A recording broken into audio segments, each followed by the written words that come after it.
Hey everybody, it's your girl. I am sitting in my comfy little chair in my basement, and I'm gonna make this video about something I just wrote and something that just happened. And this girl that I know was talking about how people that are not Christians like judge Christians because Christians judge them, but then they're doing the same thing that Christians do. And now she was like, when is it gonna end? She studies Sufism. I think that's the way you pronounce it. But, it's more of a spiritual path, but it's still kind of organized and So I added my 2 cents to the situation. And I was telling her, y'all gotta excuse my hair, but it's on my head. I don't know what to say. So I was telling her that when I first left church, I was bitter, extremely bitter, extremely judgmental because I was looking at the flaws of religion and I was like, this shit is flawed. And it's teaching you limiting beliefs and it's limiting your spiritual growth. I mean, I could clearly see that. But my whole thing was, you know, I was targeting Christianity because that's where I came from. Number one. Number two, I felt like walking around telling everybody that your way is the way, that your way is the only way, and you don't know that to be true, but you're walking around like it's fact when it's really an opinion of a belief system. And like, who the fuck do you think you are that you're right and everybody else is wrong? Why does Buddhists have to be wrong and Muslims have to be wrong? Christians are right. It just was very egotistical and very arrogant.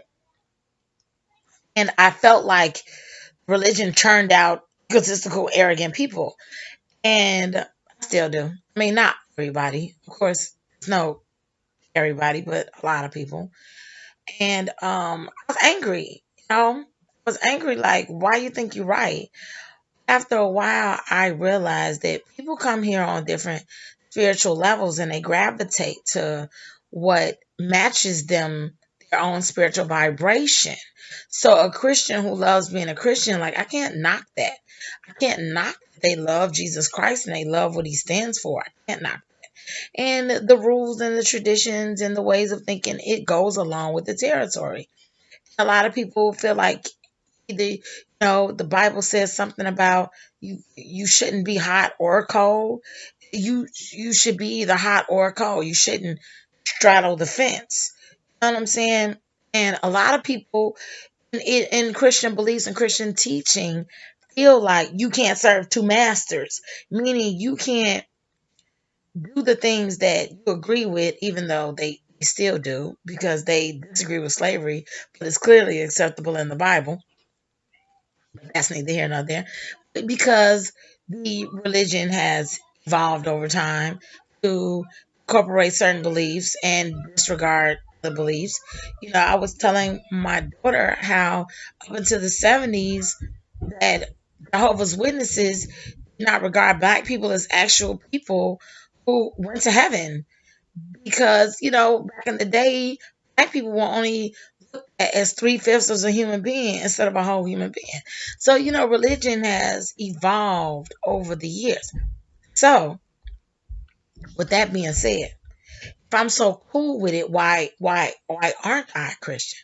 you know because the things that I still felt was wrong, I still felt was wrong, very specifically. I'm going to give you a specific example of somebody that shall remain nameless, but they know who they are. So I get into a verbal spat with somebody because we're doing something, my children, I felt was unfair and wrong, and I brought it to them like, hey, I don't think this is right. Now, I was not bringing it to them to start a fight, start an argument. I was bringing it to them because it was something that I was trying not to. I'm not good at I'm not good at pretending. I've never been good at pretending, which is probably why I'm not a Christian, because I can't pretend like these certain things that are flawed aren't flawed.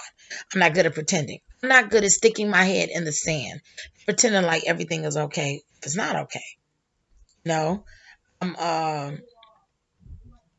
I'm the type of person. My lion told me this just a couple of years ago. He said, "You're the type of person you can see the cancer, and you don't want that cancer there because the cancer is infectious, it can eat you up, it can consume you. So you want to help the person or help get rid of the cancer. It has to be acknowledged first. So I say, did you see that cancer? Yeah, that cancer right there. You don't see that? You want that cancer there? Or do you want the cancer there?" And he told me, he said it was very intrusive of me to point out a cancer and then proceed to try to take it out because everybody does not want that cancer removed. And even though I was like, whoa, that's the stupidest shit I ever heard. Why you want to walk around with cancer? Cancer kills. I got what he was saying. It still doesn't give me the right to pluck, remove somebody else's cancer. So I became a more passive person as far as, before, and you can go back on my old YouTube videos and you will see a level of aggression that you just don't see anymore because it's not in me anymore. Because there is lines that I clearly set for myself that I don't cross. I don't try to help somebody who does not ask me for my help. I don't try to give advice to people who don't ask me for my advice, and I would appreciate it if they don't give me advice. I don't, because it's not my job. It's not my place. I don't want to overstep. But if it's a situation such as my children, and it involves me, and it involves them, and it's affecting them, I'm going to say something. And for about a year, I was, on the fence. Should I say something? Should I not say something? On the one hand, it's like, it is what it is. Me saying something is not going to change the situation. But the reason why I ended up saying something is I just want to just keep sticking my head. I'm not fucking ostrich. I want to keep sticking my head in the sand and pretending like it doesn't exist. I don't understand why people, take it however you want to, loved ones, whatever, and feel like communication or resolution is a bad thing. I don't feel why they think it's hard. And I think it's because of the emotions that come along with uncomfortable positions. And in this situation, I realized that my spiritual path has afforded me the ability to transcend emotions that are attached to uncomfortable situations. So I can address something that I don't like or is hard and early communicate my feelings, my goals, my expectations, whatever. So I put up a post the other day and it said basically something about the difference between reacting and responding. I don't have to react to anger and react in an angry or negative way. I can respond. I can say I am angry. I can explain to you my feelings instead of reacting to them. So I can explain it, get my point across. I don't have to yell and scream. I'm not going to lie. I don't feel like it's a thing that people do a lot. I do feel like it was very beneficial to my life, beneficial to my stress level. And I feel like everybody should do it. Like in that situation, I was first of all, the person got mad at me even bringing it up, began to yell, scream at me, hung up on me. I was disappointed that I could not have a conversation. I'm considered minor in this situation. I'm an adult. I'm 41 years old. That I couldn't have a conversation, sit down and have an adult conversation. Then I felt like, wow, how old are you that you cannot sit down and talk to me about something that's uncomfortable when you say I'm there for you? You can always talk to me But that tells me that it's not an unconditional love, it's a conditional love.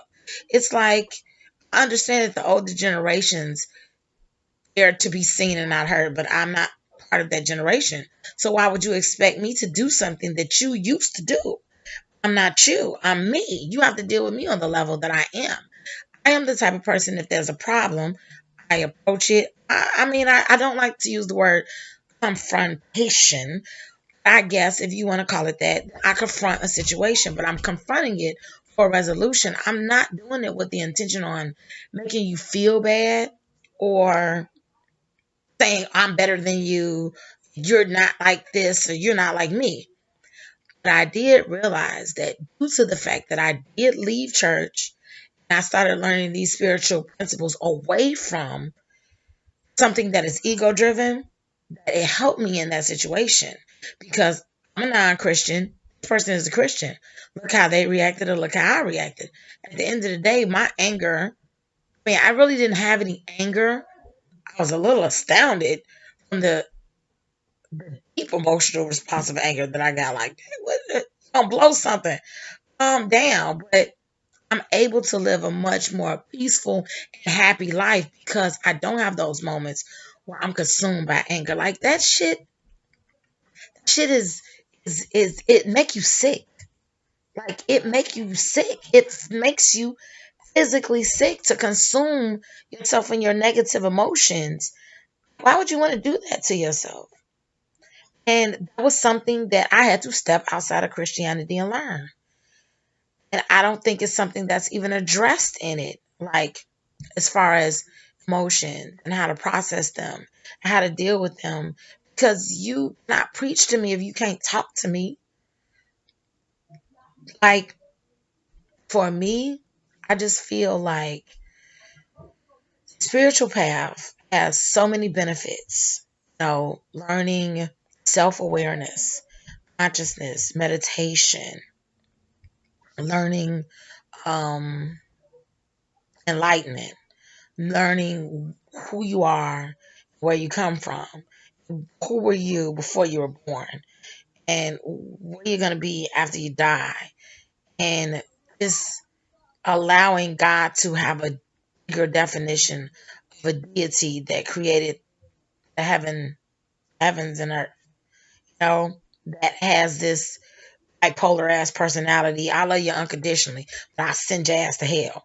And I love you and you can come to me and tell me everything, but I'm jealous, so you can't go to nobody else. It just didn't make any sense because I was just like, as a parent, you're supposed to be understanding and gentle with your children, and you understand as a parent they're not going to be at the level that you are because you are a grown up and they're a child.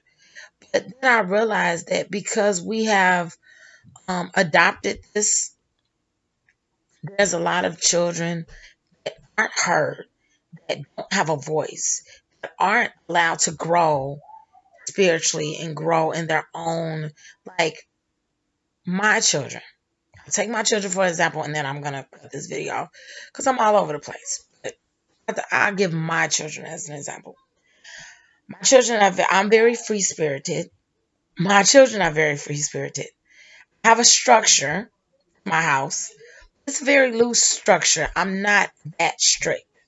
Like, I don't want you breaking shit. I don't want you running, but I do understand having fever. It's wintertime and you're gonna get tired of being in the house and it's cold outside. So you're gonna run. Don't get angry. It's like, hey, I told you not to run. Stop running. No, I set boundaries and I provide consequences if those boundaries are crossed. I'm also a teacher. I teach why boundaries are necessary, why I'm doing the things that I'm doing. I allow them to be children. I don't penalize them for mistakes that they make because I tell them, I'm training you to be an adult, and now is the time for you to make these mistakes. I would rather you make the mistakes while you're with me than get in the world and you make the same stupid mistakes. My daughter's about to be 21 next month. She's still living at home with me because I'm easing her, allowing her to be eased into adulthood instead of tossing her out of the nest and, good luck, hope you can fly. could. I'm not saying there's anything wrong with that. I could. But the reason why I don't is I don't have to. It's my children. I can make my own rules. I don't have to go by the rules of society. I'm not a rule follower. I'm not a society deems is necessary, so I'm gonna do it. Pick and choose. Taxes are necessary. Bills are necessary. Stability is necessary. Don't get so caught up on that you miss out on growing and learning and experiencing and having fun and love and gentleness and joy and adventure and just not every day is an adventure for us. We wake up together, we live this life together. They don't belong to me. They are souls who came here through me to have their own experiences on this planet. So I don't get to judge what they're going to do with their lives. I train them a certain way, and then I act as a counselor, a guidance, you know, um, encouraging them to go into a certain direction. But I don't judge how they think, they do, the mistakes that they make. I feel like I had more of a beneficial way of looking at things when I left organized religion. Like, I learned how to be gentler, calmer, more patient, more understanding. Those positive things became more developed. I learned how to be empathetic, look at things from other people's point of view. I did not want to upset this person. I did not feel good. I had upset this person. I didn't do it purposely. So all I can do is try to make the situation right if they would allow me to. But I don't take responsibility for other people's actions. How you reacted was your reaction. And I don't allow other people's reactions to determine my reaction. Because I'm not gonna get angry because you yell at me and you hung up the phone. That's what you felt like you wanted to do. My point is, 15 years ago, I was not like this. And due to this spiritual path, it's almost like I'm on this video going, why in the fuck would you want to be stressed out all the time? Like, who the fuck wants that for the rest of their life? And you can't enjoy life. You're too busy being stressed. You're too busy going from moment to moment, freaking the fuck out. You know what? I'm going to end this video with a commercial. I would encourage everyone who watched this video so far to read my book. Seriously, and I'm not just saying that because I wrote it. I'm saying it because the things that I realized, the things that I learned, that this video is not long enough for me to say are all in that book.